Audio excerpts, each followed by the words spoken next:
ddydd, fi a fy mentor yn cynnig sesiynau chwaraeon yn ysgolion ar draws y stryd. So, o ddydd i ddydd, fi'n dysgu plant yn y bore, plant ysgol yn dod mewn, so fi'n dysgu nhw. Wedyn fi'n eistedd ar y set yn wneud achor bywyd, so lifeguarding. A wedyn, yn y prynhawn wedyn, mae ysgolion i'r prynhawn to, so fi'n dysgu nhw. A wedyn ar ôl ysgol, mae gwersi nofio da ni yn preifat wedyn, so fi'n dysgu fyna wedyn fyd. Fy swyddi o ddydd i ddydd yw dod â cleifion sydd wedi cael I atgyfeirio gyda'r meddyg teulu mewn I dosbarth ffitrwydd. Mae wahanol ffordd maen nhw gallu dod mewn i'r dosbarthiadau hyn fel trwy cancer neu iechyd meddwl ac yn y blaen. A wedyn ni'n dod mewn ac hyfforddi nhw a helpu nhw I fyw yn mwy iach ac cael bywyd llawn eto. Fy dyletswyddau I o dydd I dydd yw hyfforddwr ffitrwydd a cynorthwydd yn y ganolfan lles Llambed.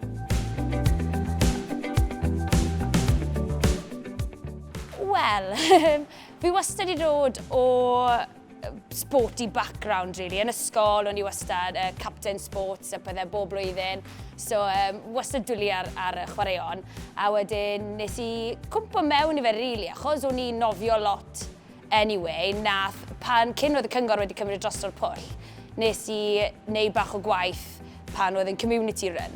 A wedyn nes I mynd mlaen i'r cyngor wedyn, I wneud y lifeguarding, a wedyn nes I ar cyrsau gwahanol, a nes I just cwmpo mewn I fe achos oedd da fi sporty background, really.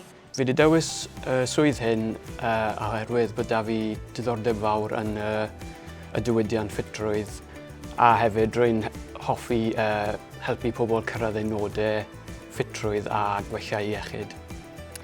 Nes I ddewis y swydd yma fel gyrfa oherwydd dwi wastad wedi bod mewn I ffitrwydd o waron i'n ysgol a wastad wedi bod yn berson sydd yn hapus I siarad gyda pobl ac yn moyn helpu pobl. Fel hyn dwi'n gallu cyfuno y ddoi. Manteision o gweithio yn Ceredigon yw bod fi'n gallu aros adre agos I teulu fi a ffrindiau fi. I fi, mae fe'n cadw'n lleol, dwi'n byw yn lleol. Mae'n neis I cael cyfle I gweithio yn y diwydiant yma heb gorfod symud bant rhywle a hefyd bod y cyflwysterau mor arbennig da ni fan hyn yn Ceredigion. Mae'n pleser I aros fan hyn I gweithio. Fi'n joio bwys y môr. So na pam fi wedi aros yn Ceredigion. Fi'n byw yn Abreiron nawr. So mae fe'n neis bod bwys y môr. Mae fe'n neis. Mae sort of a close-knit community fan hyn, Dani. So mae fe'n lyflu bod pawb yn nabod pawb. So mae fe'n neis aros yn yr ardal.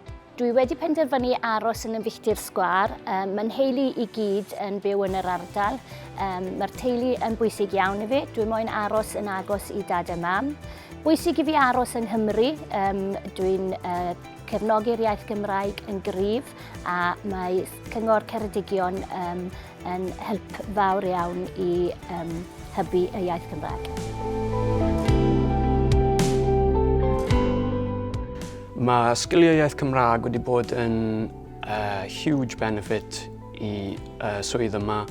Mae'n rhoi real sens o cyd-ynabod I pobl sydd yn siarad Cymraeg. Mae'n neis I rhai pobl, yn wedig y pobl mwy hŷn felly, sydd mwy cyfforddus siarad yn y Cymraeg, a hefyd I gweithio gyda'r ysgolion, gyda'r plant llai hefyd, jyst mwyn help y cyfathrebu yna a cadw'r Cymraeg I fynd.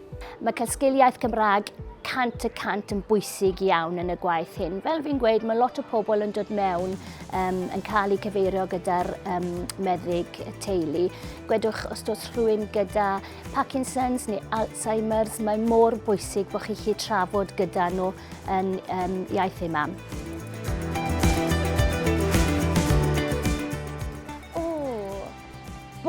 Y myth mwyaf yn y sector yw bod yr swydd achub bywyd yn boring.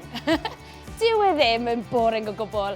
Mae lot da ni yn neud o ddydd i ddydd. Nawr te, myth mwyaf dwi'n meddwl yn y sector hyn yw, unwaith chi'n gweud amdano ffitrwydd ac ystafell ffitrwydd, mae pawb yn meddwl bod chi'n cerdded o amgylch mewn lycra trwy'r dydd ac yn edrych mewn gwydr trwy'r dydd, ond yw'n ddim yn wir.